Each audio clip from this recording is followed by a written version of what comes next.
Glad to have you along with us. I am Bill Profita. Kevin Gallagher is out recuperating. He sends his best to everyone this morning. I feel like, Marty, we ought to have queued up in the back a little Survivor, a little Jimmy Peterick tune, big smash hit, The Wait Is Over. I think we should have that. I guess they consider that a power ballad because it was from the 80s. We should, the search is over rather. We should have that underneath us because thankfully all the stars in heaven have aligned. And Kara, the python, has been found. She is alive and well. Now we're also finding out a lot more about Kara the python. Such as, oopsie, she was missing for about 30 hours before they hit the panic button at the Blue Zoo in the Mall, Louisiana, and decided to call for help. Apparently, some staff members there actually saw her slither out of her cage or enclosure, whatever it is, and didn't quite know how to handle that, so they called for help. She was up in a ceiling in the Mall, Louisiana. Professional snake hunters found her. They had to knock a hole in the wall, by the way, and use a ladder to get up there and haul her butt out of there. They actually, Blue Zoo actually flew in a representative to take a lead role in the search. They got success around 3:45 this morning when they recaptured the 12-foot python. The python was taken to LSU vet school just for a little check. Now, the people at the Blue Zoo in the Mall, Louisiana, are saying that after Kara gets a clean bill of health and is returned to their care and custody, they will try to figure out how her escape happened and take steps to ensure that it never happens again. This is a Saturday Night Live bit if I have ever seen one. You see why I wanted the music underneath, Marty? Yesterday, the authorities released some audio recordings of the call for help from the Blue Zoo. We need your help locating our friend, an employee is heard on a recording, phoning animal control for help. Professional help. You being the professionals would be greatly appreciated, the worker continues. Amid some chuckling among those on the call about the bizarre nature of the situation, the employees did express concern. We've checked all over, but for us to get professional help, it's a little more secure. The worker said security video showed the snake slithering out of its enclosure and entering the store's ceiling. The store is in the space formerly occupied by Hollister near Dillard's. As the operator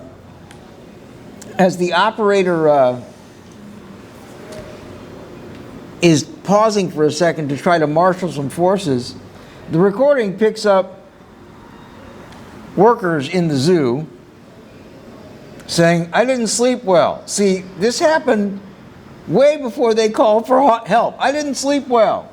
I was on a break. I'm kind of going into shock. So they finally admitted that the snake had been missing for more than a day.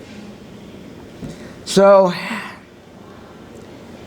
first of all, show of hands. Who thinks it's a good idea to put a reptilian-based zoo inside a shopping mall? I mean, I've had days where Karen says, look, I'm going to Dillard's. I'm looking for a pair of shoes. Do you want me to check through the men's department and see if there's anything you might be interested in while I'm there? I've had days where I'm like, underwear is getting a little ratty. I'm going to go to the mall and pick up some new underwear. I don't think I've ever heard anybody I know saying, hey, while I'm at the mall, you want me to see if they've got some new lizards or a Burmese python at the mall that you might want to look at? Who the hell thinks it's a great idea to put a zoo that is based on amphibians, lizards, and snakes inside a shopping mall? Good Lord. But for those of you who are worried, there's now a giant hole near the Blue Zoo, and I'm talking about 15 feet off the ground giant hole and about 3 feet wide that they had to use to get the snake out. And Kara will be taken care of at LSU to make sure that she didn't hurt her snake self in her escape. And for the rest of us, perhaps we should send the coroner over to the management of the Mall, Louisiana, and see if anybody wants to get their head examined over there. Really? Back in a moment on Exiles TV. Stick around.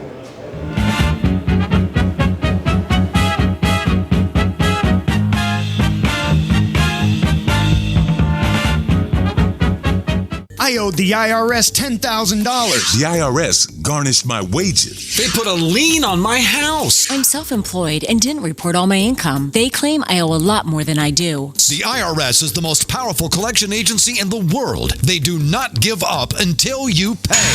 I couldn't sleep. We were being audited. I called Tax Solutions Now, and a great big weight was lifted off my shoulders. I called Tax Solutions Now, and they got the IRS off my back. Tax Solutions Now had my wage garnishment lifted in 48 hours. Tax Solutions Now can get you help. Our agents know the rules, can stop the pain, and get you the best deal. Tax Solutions Now saved my business. I qualified for the Fresh Start program. I paid less than I owed. We connect you with a team of former IRS agents and tax professionals who get the IRS off your back. Time is running out. Call Tax Solutions now.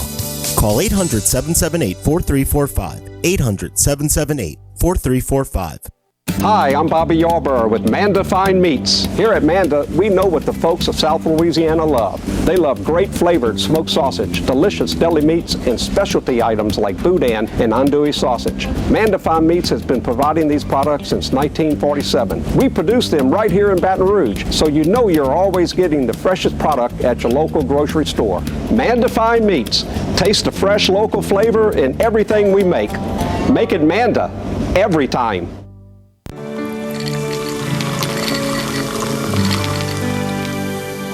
No one can stop me when I taste the feeling. Nothing could ever bring me down. Nothing could ever bring me down.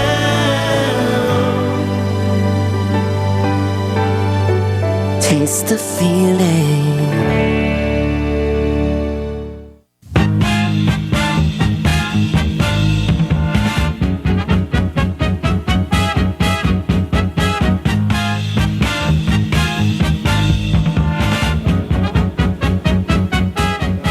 Welcome back to Exiles TV. Glad to have you along with us this morning. Well, the hits keep coming.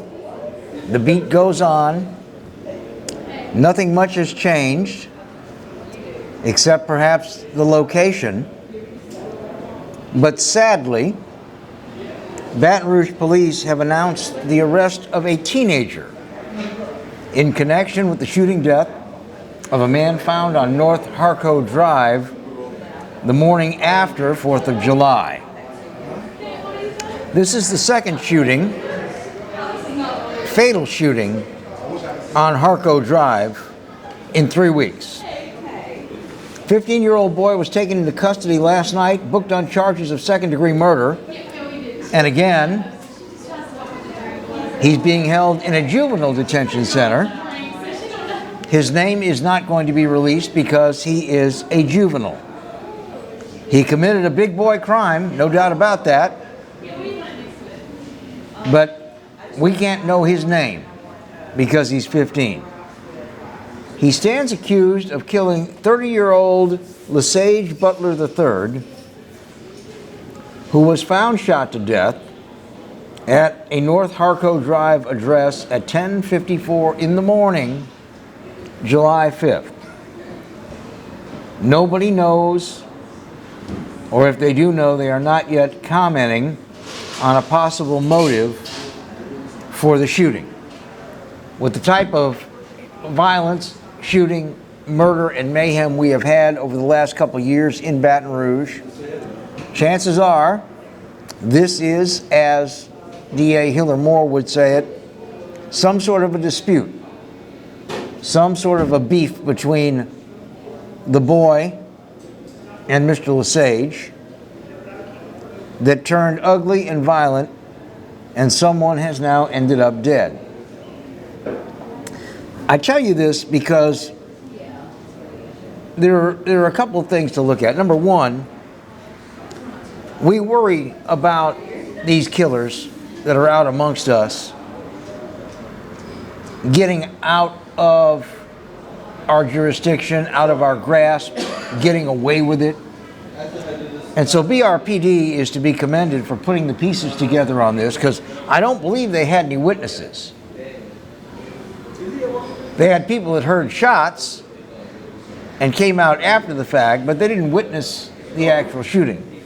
So hats off to BRPD for basically making an arrest in this case within 2 days, within, as they like to say on the TV show, the first 48 hours. So we have to be grateful about that. But again, I hate to say this in this way, but have you noticed that 15 years of age seems to be a new sweet spot in Baton Rouge for people killing people? That 15 years of age has been the age we have heard of shooters in incidents that have been taken into custody, no less, I just checked, no less than 6 times in the last month and a half. 15 years old. If we were to graph this statistically, it would be the mean, the median, and the mode, which means it would be the average age, the most frequently occurring age, and the age at which half fall above and half fall below. And that's only because we have a few knuckleheads that are 13 and 14 that are along with the 17, 18-year-olds that go and commit these shooting crimes. As if it weren't bad enough in East Baton Rouge Parish, and I don't know if you heard my friend Clarence just a few minutes ago talking about crime, gun crime, talking about black on black crime, and talking about all these people pulling the trigger. If it's not bad enough that we have areas that have become enter at your own risk in this city because of very young people pulling triggers, if that's not bad enough, we now can calculate mathematically that the sweet spot, the most dangerous age at which someone with a gun could confront you or someone else in East Baton Rouge Parish is 15 years of age. 15. Now, if you run the numbers on this, where they have people that are apprehended or people that they have a good suspicion as those who commit the crime, 17 and 18 are not far behind. We got a few sprinkled in at 13 and 14. 15, however, is making the biggest showing in this most recent spring and summer crime wave. That's hard to wrap your mind around for most people. But here's the question I want to leave you with before we go into a break. Is this a good time? Is this dramatic frequency of triggers being pulled?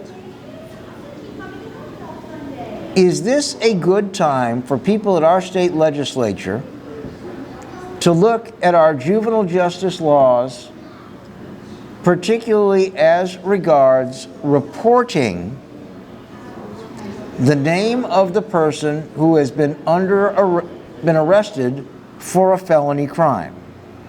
You see, I'm old-fashioned and maybe I'm a little stupid, but I do believe that if mom and dad and grandma and older brother and older sister know that their family name is going to be put out in the media,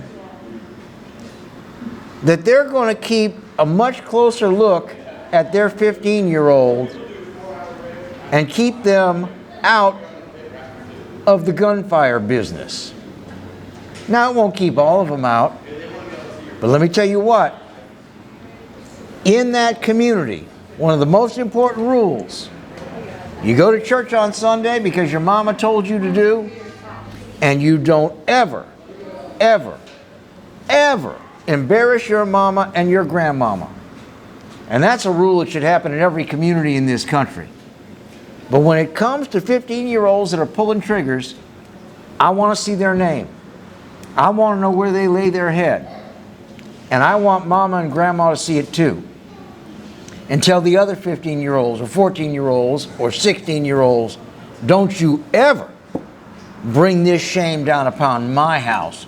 Don't you ever. Is it time we go to our legislature and say, you know what? If they commit a big boy crime, then they get their name in the paper with everybody else that has committed a big boy crime. And their family has to endure something that they do not have to endure with the anonymity that they are now afforded. That's protection. That's a government-sponsored protection racket. That's all that is. Back in a moment, I'm going to talk about some hero cops that are playing doctor in the field and winning in just a moment on Exiles TV. Stick around.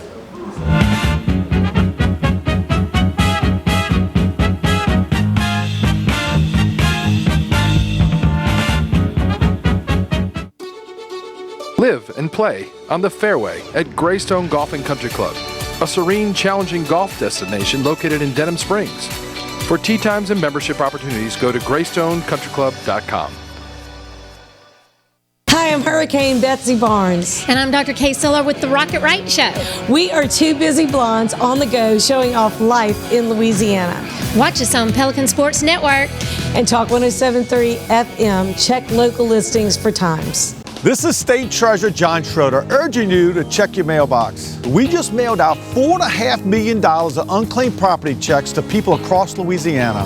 Unclaimed property is lost money turned over to the Department of Treasury so we can return it to you. The process is so easy, you can claim it right from your phone. Check for yourself, check for your family, and don't forget to check your businesses. This is your money. Claim it. Check your mailbox. And cash your check. It's that easy.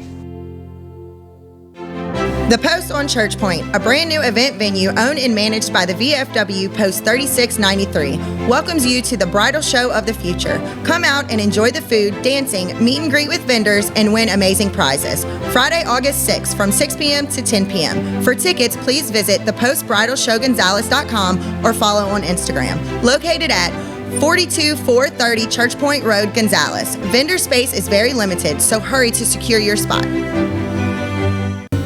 Hi, I am Dr. Farrell Frugier Jr., and I am a general dentist at Frugier Family Dentistry. I was born and raised in Baton Rouge, Louisiana.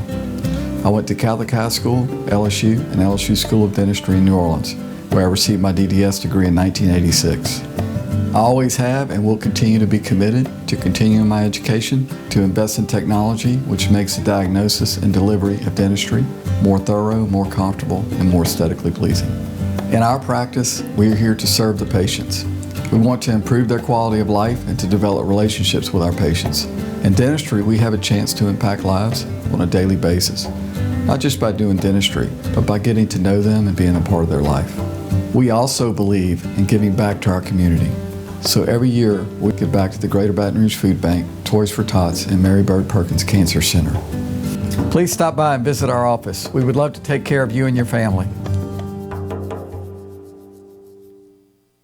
The selection is deep, and the time to get a used car is right now from the Team Automotive Group. Shop and save on over 125 certified vehicles and choose from more than 700 pre-owned vehicles at any of our team locations. Or log on anytime at teamautouse.com.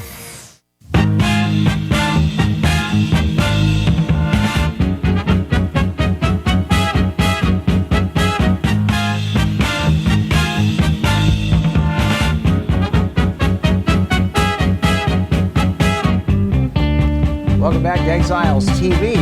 So glad that you are here. You know, when I said playing doctor out in the field, I didn't mean like you when you were kids playing doctor.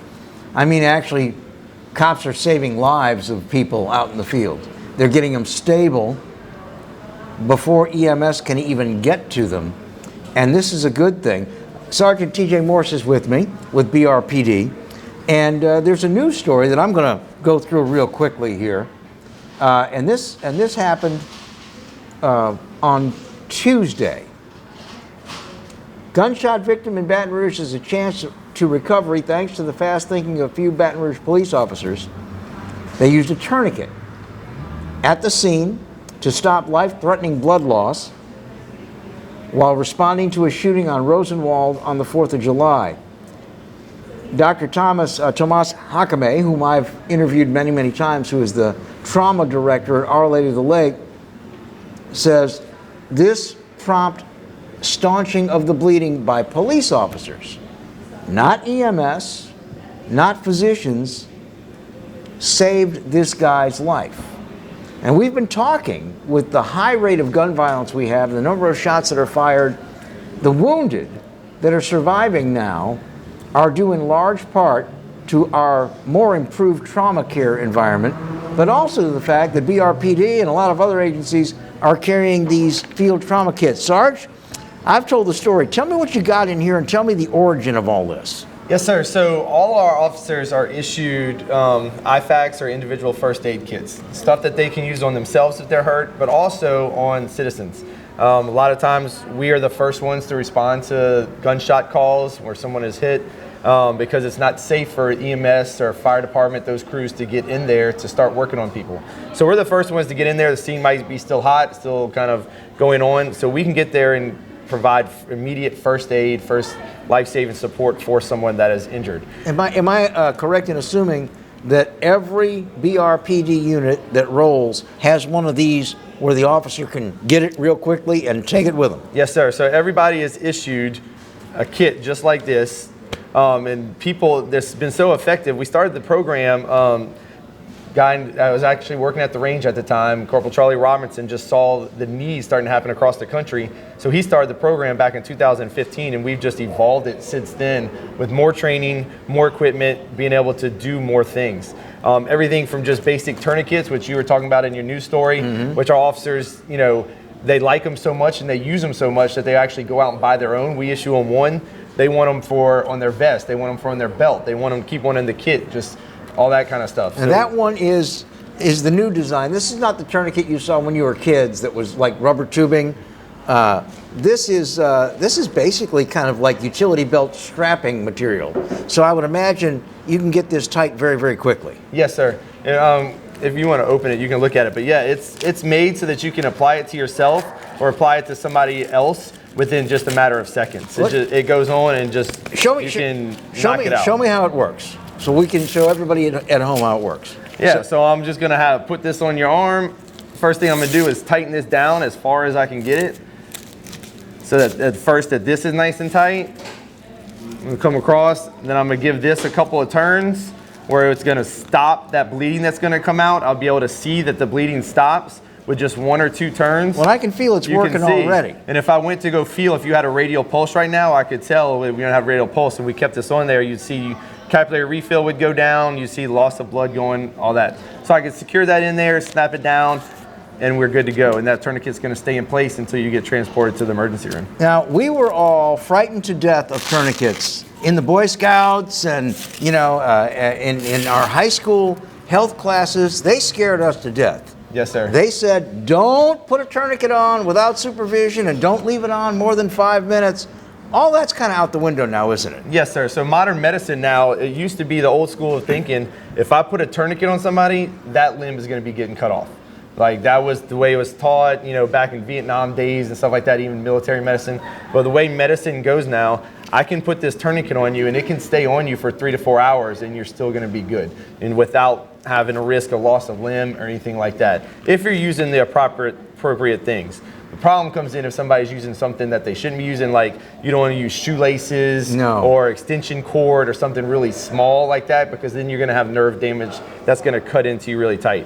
But using the proper things like that, that is the right width, you're going to be okay. How many times have police officers in our area, our general area, had to use these things and have been effective? The Advocate had an article 3 years ago that I saw when I was researching this that said, quote unquote, BRPD are using tourniquets like crazy. This is not something that only happens once every 6 months, is it? No, sir. So I was looking, I'm in charge of issuing and ongoing training and stuff with the medical kits. And so when an officer uses it, they have to come to me, they turn in a form, explain how they use it, and I give them new stuff.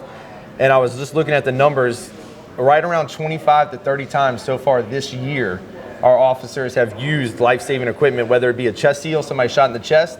So we have all that in this equipment too. It's not just tourniquets. Yeah, we have pressure bandages. Let's go to that. What else you got in here? We have, this is a chest seal. So if someone is shot like in the thoracic cavity, somewhere in the chest, back, something like that, this would stop from air getting in the chest cavity, doing a collapsed lung, that kind of thing. For those of you who aren't really aware of this, if you get a hole in your chest and air gets into that cavity, you are going to have that lung displaced. It's going to collapse. It's going to push your other lung. It's going to bend your trachea, and you are in serious, serious shape. But the seal allows the lung to reinflate more or less properly until you can get to a hospital. Yes, sir. So in like the chest, you're not worried so much as blood loss as you are for what you're talking about with the air getting in there. So that'll help prevent that. Now that is just a peel and stick, right? Yes, sir. You don't need to open it. It's just a peel and stick. And it's a self-venting thing. You don't have to worry about old school. They'd have to worry about burping the corners, that kind of stuff. I'm sure you're familiar with that. This is made where it does it itself. We have pressure bandages where we can put on like something that maybe doesn't require a tourniquet, but it's still bleeding pretty good. Put that straight on the wound, tighten that up, just kind of control the bleeding. We have gauze to pack into the wounds. And then also it comes in the kits, we have some scissors in case we got to remove clothing, see the wound that's on the leg, cut off some pants, that sort of stuff. And then gloves come in there also just to protect our officers from cross-contamination and getting blood everywhere. Now, there is a noted trauma surgeon from Boston, and I can't remember his name, but he believes that every adult should be carrying one of these with them because of car accidents, street violence, things like that. He said most of us could survive a gunshot wound if we were able to get something in the hole, or if it's on the limb, to get a tourniquet so it wouldn't bleed out. And do you think this is going to become pretty common? I do. You already see it with our officers. Me, I know myself. I carry one in every single one of my vehicles, my car, my police car, my wife's car. I also have one in my hunting gear. I'm going out hunting. You never know what could happen. I know officers that have boats. They keep it with their boating stuff. And so they keep it with them, throw it in their camping bags. Whenever they go someplace, they keep it with them. Do you think that, I know the police officers at BRPD were very eager to have these. Do you think we're going to start adding things like quick clot and things like that to the field kits? So we've talked about that when we first started this. We got with our medical director, who is Dr. Dan Godby. He's an old school military. very good trauma surgeon kind of guy, and he's the medical director for the whole parish with EMS. And the consensus at the time, and we kind of still revisiting with the quick clot, you pour that in there and it's good for stopping bleeding, but it also kills a lot of other stuff. Yeah. And with our response time, where we can get someone to a level 1 trauma surgeon, trauma facility, we don't really need that as much as they do overseas, where you're looking at a bigger response time. So it's kind of, they sell gauze that has the quick lock material in it. So some of that is being played with and still kind of talked about, but we don't do it right now. Would you say that law enforcement is very, very eager to have this additional equipment and this additional training? You mentioned that you just got your EMT advanced. Yes, sir. I know that there are a lot of firefighters that go to EMT advanced, even paramedic, even though they're not working for EMS. Is this the wave of the future where we actually have more tools and more personnel that are trained out in the field because of high-speed crashes and gun violence and domestic violence and things like that? Yeah, it's definitely the wave of the future. The department, Baton Rouge Police Department, is very forward-thinking, I think, in this matter. They sent me and a couple of other guys to get our EMT degree, and then most recently advanced EMT degree, where right now we have 4 advanced EMT certified officers on the street. We have 2 guys that actually have their full paramedic. 3 now, actually. We just got another one, full paramedic, that they're Baton Rouge police officers, but they have that ability and the skills. And then we have a handful of other guys that have gotten just basic EMT. Because the need is out there, like I said, we are the first ones to those crash scenes. And it's not just gunshot wounds. It's people that fall off an ATV, a four-wheeler, that we've used tourniquets on. We had a guy that was hit by a train and had his leg cut off by getting hit by a train, that we had to use tourniquets on. So it's a wide range of things, and our officers are very eager to learn more. Well, it is not wasted on me that many, many times you can't, even though they want to be there, EMS cannot rush into where you are because you may still have somebody running around with a gun. Yes, sir. It may not be safe. So it's going to be on you whether this guy survives the next 5 or 6 minutes or not.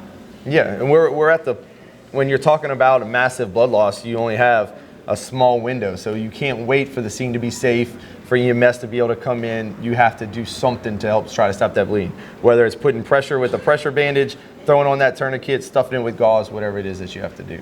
We're going to continue with Sergeant TJ Morse of BRPD and talking about these trauma kits that are now being carried by every BRPD officer, and they have been used successfully as recently as 2 days ago, by the way, 3 days ago, to save lives, but that's not the only time. We'll talk a little bit more about that as we continue on Exiles TV. Please stay with us.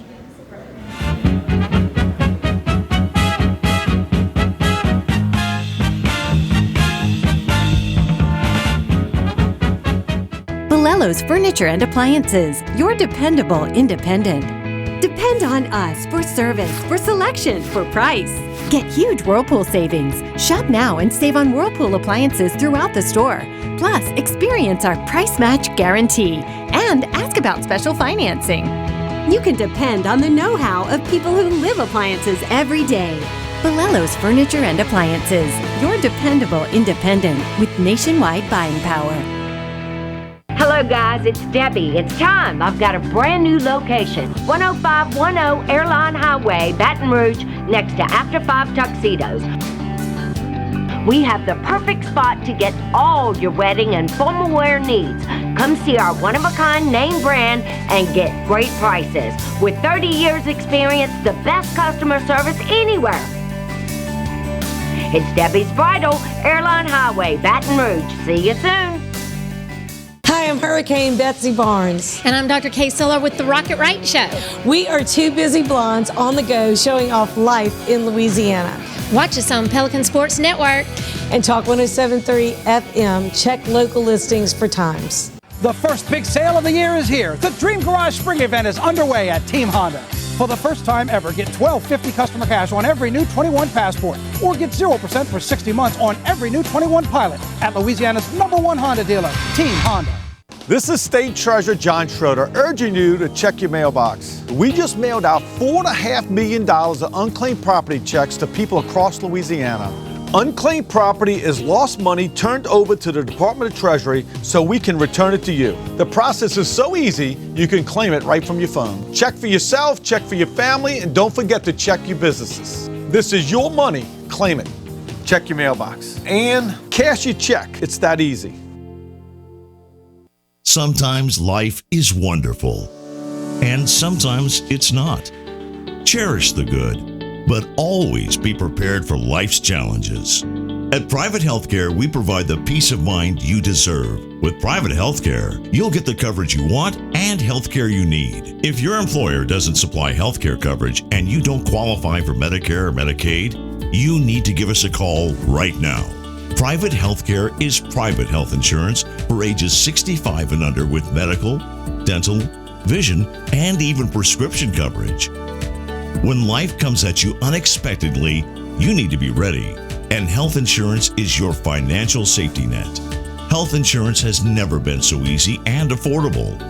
If you're looking for health coverage at the best price and your annual household income is $35,000 or more, call the number on the screen now and speak with a live healthcare consultant. Don't wait. Get the coverage you need now.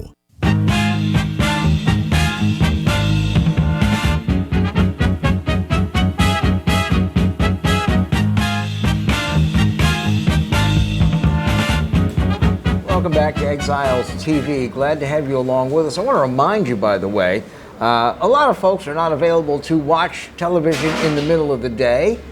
Well, we have a replay. Same show, same day, same channel, but it happens at 10 p.m. So if you know somebody that gets their news with the 6 o'clock run and they're looking for something to do at 10 o'clock, tell them they can tune us in where you're watching us right now. And then, of course, we always post to YouTube a couple of hours after each show. But the replay is where it's at for those who can't watch TV during the day. It's only a couple hours old by the time it gets there, and we're glad to see you showing up watching that. Sergeant T.J. Morse, BRPD, is with me. We're talking about these life-saving kits that every BRPD officer is issued. And you said something earlier that an officer, if necessary, can use this on themselves. Yes, sir. How easy is that to do? So this tourniquet that we use, and we train with it a lot. When we first, and we have a basic training academy going on right now, and we just recently, a couple weeks ago, started training them on how to use the tourniquets, and we put them all kind of stuff. We make their hands slippery with Dawn detergent soap and make them do it. We make them stick their hands in ice cold water for about 2 minutes so their fingers become numb and make them do it to themselves. So it is made so that you can do it with just one arm. So if this arm is not working, I can't use it, then I can just slip it on myself and be able to do it and tighten it on down. I can put it on my own leg, that sort of thing. I would imagine you can also instruct them if they're shot where they're not being protected by the vest. Yes. So pull that vest out and slap that chest seal on. Yes, that's correct. That they could, any of this stuff that they could be able to do to themselves. And that's one thing that we have to worry about. We show up on a scene and officers like, I'm not sure if I'm hit. Well, you got to check underneath all those areas where they might have gotten one that snuck underneath the vest or the unprotected areas. Let's talk a little bit about what you see, because you are also a member of the SWAT team. Yes, sir. And we talk about this a lot. And a lot of it has to do with the response time of either getting this on, getting EMS there, both. But are we seeing higher velocity, higher caliber wounds right now out on the street? In general, yes. Just as time goes on, you have more of the rifle type rounds, the AR, the 5.56, 223 type calibers, and even up to the AK type rounds are getting more common. And that just makes the patch up a lot more difficult. Yeah, it does. It makes for more serious injury, bigger hole, and cause more damage. When you're talking about being out on the street, being the first one there, possibly the officers getting hurt while they're responding, this thing can be an absolute lifesaver. And I think we think of it in terms of gunshot wounds and things like that, penetrating wounds. Mm-hmm. But what about some of these high-speed automobile accidents we have? What about pedestrian versus car that we're seeing an awful lot more of these days?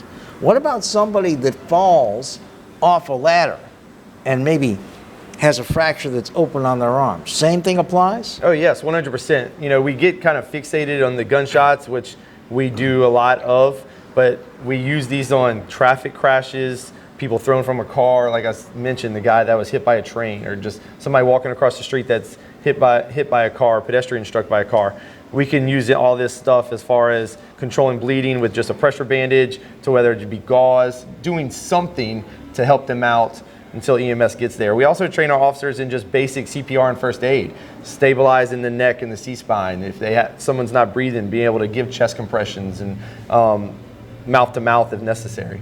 I would imagine that the training, I don't know how long you've been a cop. 18 years. 18 years, because you're very youthful looking. So, you know, Thank you. You could have just told me 3 years.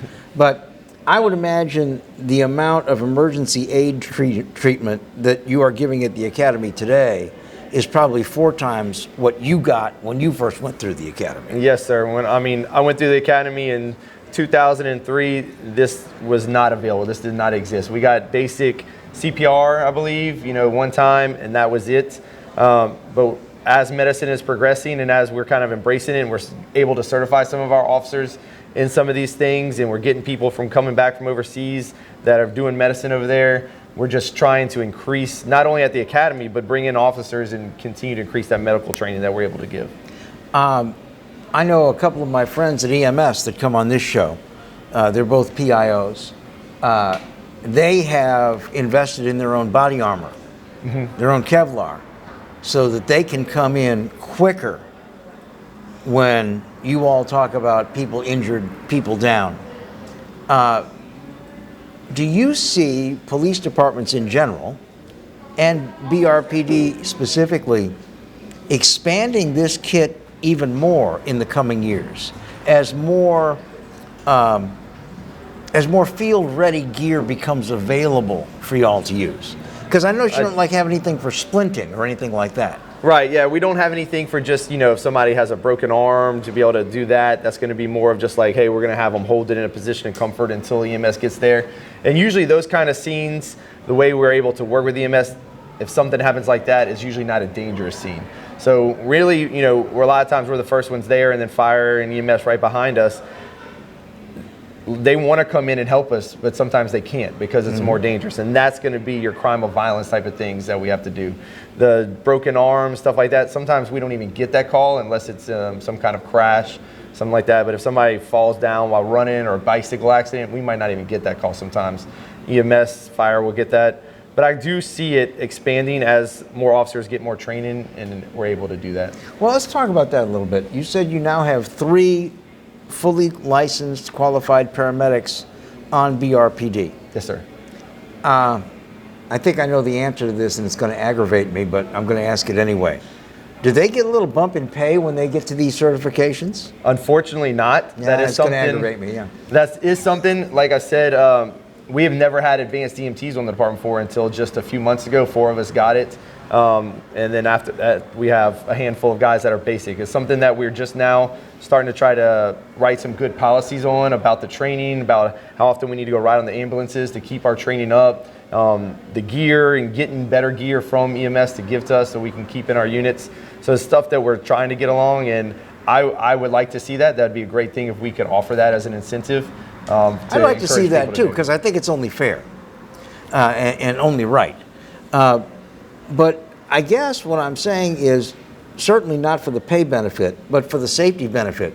Do you think more men and women are going to go ahead and start and get their basic EMT training on BRPD and then maybe move on after that? Yeah, so for me, I was very fortunate because I wear a lot of hats with the department. Been on SWAT for 13 years at the training academy. I do a lot of things. The department sent me through EMS. I was able to go sit with the Baton Rouge Fire. They were very kind.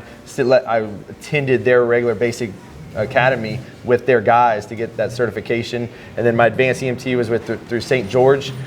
A lot of guys, though, in the department have gotten those certifications on their own dime, on their days off, taking time off from work, getting those certifications. And it would be great to see and encouragement to get like, hey, here's an incentive for other people that might want to do it as well. And do we still have, again, my knowledge is long ago, do we still have, if you actually had a medic's rating in the armed forces, that you can come out and just take a quick test and get advanced EMT, or do you have to go through the training? I don't know about that. For me, I didn't have anything like that, so I went through a full training.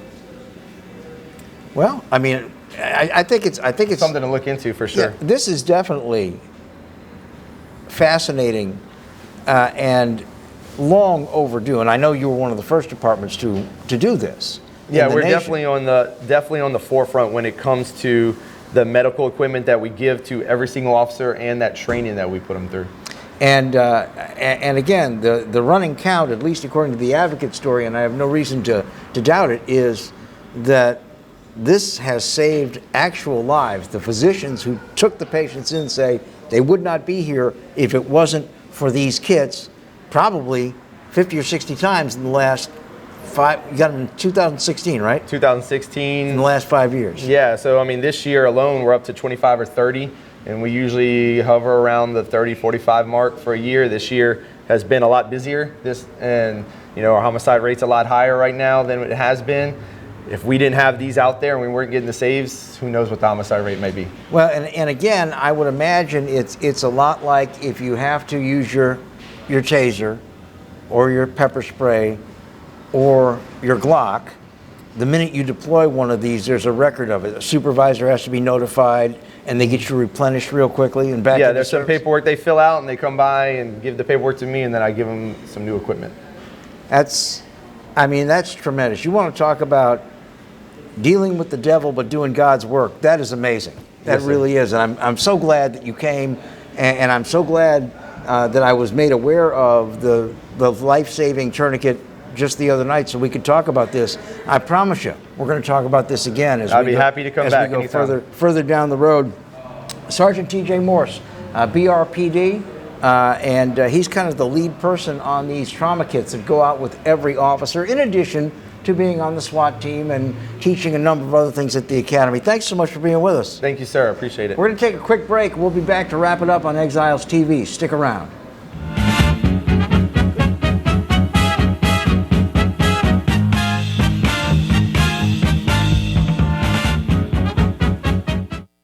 Caught spiders?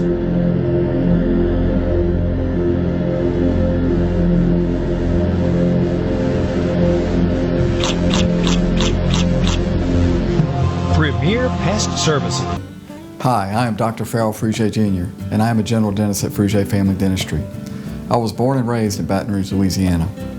I went to Catholic High School, LSU, and LSU School of Dentistry in New Orleans, where I received my DDS degree in 1986.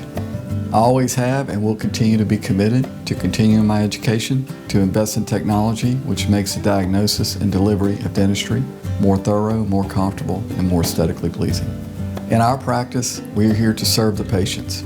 We want to improve their quality of life and to develop relationships with our patients. In dentistry, we have a chance to impact lives on a daily basis, not just by doing dentistry, but by getting to know them and being a part of their life. We also believe in giving back to our community. So every year, we give back to the Greater Baton Rouge Food Bank, Toys for Tots, and Mary Bird Perkins Cancer Center. Please stop by and visit our office. We would love to take care of you and your family. The Post on Church Point, a brand new event venue owned and managed by the VFW Post 3693, welcomes you to the bridal show of the future. Come out and enjoy the food, dancing, meet and greet with vendors, and win amazing prizes. Friday, August 6th from 6 p.m. to 10 p.m. For tickets, please visit thepostbridalshowgonzales.com or follow on Instagram. Located at 42430 Church Point Road, Gonzales. Vendor space is very limited, so hurry to secure your spot. Live and play on the fairway at Greystone Golf and Country Club, a serene, challenging golf destination located in Denham Springs. For tee times and membership opportunities, go to greystonecountryclub.com. Hi, business owners. Phase 3. Woohoo! But do your customers know you're back? Well, that's where the Clarence Bugg Show and Pelican Broadcasting can help. Right now, we've got great rates on advertising packages to help you get the word out. shoot me an email at bugsclarence@gmail.com. Or better yet, call me up. I'd love to talk with you. 225-485-6839. Let's get together and make Phase 3 the best it can possibly be. Got termites?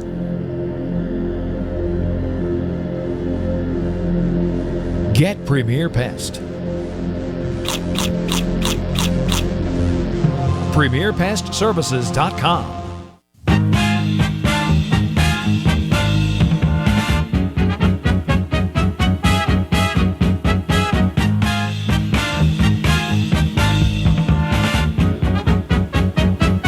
Welcome back to Exiles TV.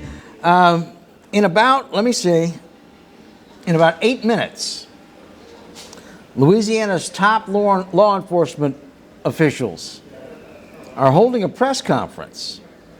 They are going to speak in opposition to the proposal for our Senate and our House to convene for a special veto session to override Governor John Bel Edwards' veto of Senate Bill 118. The bill passed both houses of our legislature. The governor vetoed it on June 24th, and it allows Louisiana residents 21 years of age and older to carry a concealed weapon without a permit or without any type of training. Now, you can open carry in Louisiana at the age of 21 without any kind of permit or any kind of training. But if you want to conceal the weapon, if I wanted to carry my weapon under this jacket and have it concealed, I am currently required to take a course, demonstrate that I know the weapon, and have a permit issued by the state of Louisiana that there is reciprocity for in about 27 other states that require permits, so that I can carry that weapon.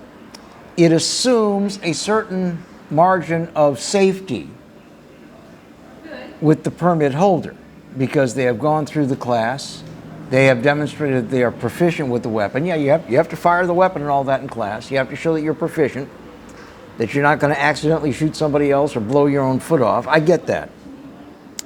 But this veto session would do away basically with the concealed carry permit for Louisiana. And law enforcement is very much against this bill. They say that it is reasonable and responsible to require a permitting process and a one-day training course and demonstrating proficiency with the weapon to be able to carry it concealed. What law enforcement is also saying is that we are seeing enough guns out there that we don't want to put our officers at risk for confrontations with people that are concealed carrying without any type of proof of training or any type of proof of proficiency with the weapon. I feel their concern and I feel their pain. Now, the other side of the argument is criminals are not going to bother to go and take the concealed carry class. I get that. Criminals are not going to bother. But what I think a lot of people who don't have the concealed carry permit and who are not in law enforcement don't realize is that a big part of having the concealed carry permit, you are taught how to interact with law enforcement officers under various circumstances. You are taught, if you are in your car and the weapon is in a holster, which the officer cannot easily see while he is approaching you, how to tell him that you have it and where it is. You are taught that if you're on a street and the officer needs to pass you and sees a bulge and wants to ask you if you are carrying, what your obligation is to keep everybody safe. And I think what law enforcement is really worried about here is we don't want a Philando Castile moment to happen in this state or over and over again. If you don't remember the name, that was the guy right after the death of George Floyd who was a concealed carry permit holder and got stopped for a routine traffic violation and did not tell the officer, as you are trained to do in the class, that he was a concealed carry permit holder, but instead wanted to take the gun out to prove he meant the officer no harm, and in doing so was reaching for a weapon. And the officer said, "Stop, stop, stop," and he's thinking to himself, "No, I want to show you that I've got this weapon so you're not afraid." And the cop shot him.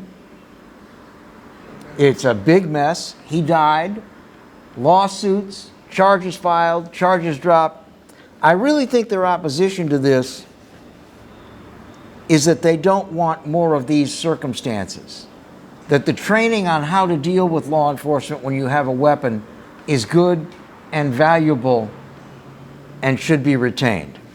Maybe I'm wrong, but I think that that's why they oppose overriding the governor's veto. We will see. Their press conference starts in 2 minutes, and I'm sure it'll be live streamed. So take a look and judge for yourself. In the meantime, thank you all so much for being with us. Look forward to our next meeting. It looks like we're getting a little break in the rain throughout South Louisiana. Whew, that would be good. But in the meantime, stay cool, stay healthy, stay dry, and I look forward to seeing you next time we're all together on Exiles TV. Thanks so much.